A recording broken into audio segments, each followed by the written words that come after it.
The Human Patient Simulation Program at the University of South Alabama Division of Health Sciences provides multidisciplinary simulation learning opportunities at its 4 locations in the Mobile and Baldwin County area. The Emergency Medical Services Training Program uses simulation for paramedic students in their final semester. Students undergo a rigorous classroom instructional path, and the use of simulation helps them to immediately apply what they have learned on simulated patients. EMS students participate in childbirth and pediatric megacode simulations. Through this interactive approach to learning, students are more adequately prepared upon graduation, at which time they are expected to work independently with patients. It is essential that the students' psychomotor skills and critical thinking abilities are intact, and simulation helps to accomplish this goal. EMS faculty have received an enormous amount of positive feedback from its students who have commented that the simulations were challenging and left them feeling better prepared to work in the field.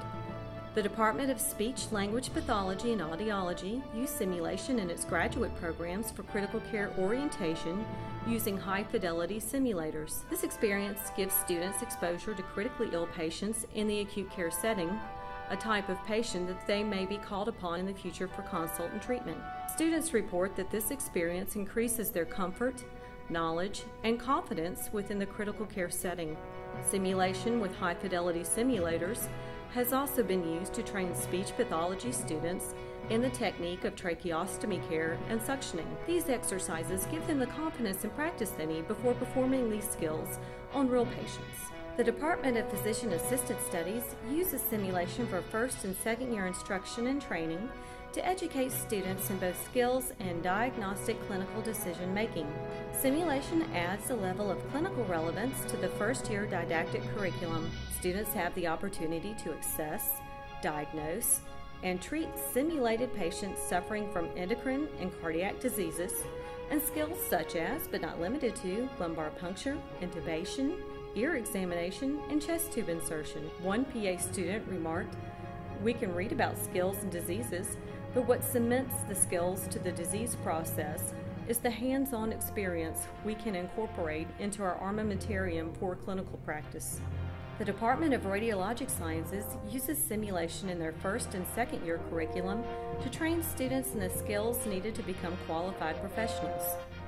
First-year students have the opportunity to learn and practice skills such as IV insertion, vital sign performance, and enema insertion on high-fidelity simulators. Second-year students practice their cardiopulmonary resuscitation and advanced cardiac life support skills in a simulated hospital setting and are evaluated on their abilities to handle a critically ill patient. Radiologic Sciences students have expressed feeling more prepared to enter the practicum portion of their curriculum, in which they are expected to perform these skills on real patients.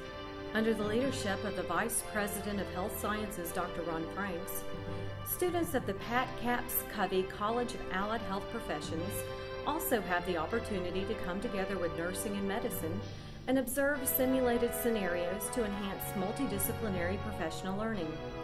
In these seminars, simulation is used to demonstrate positive and negative professional and ethical behavior to stimulate conversation across disciplines.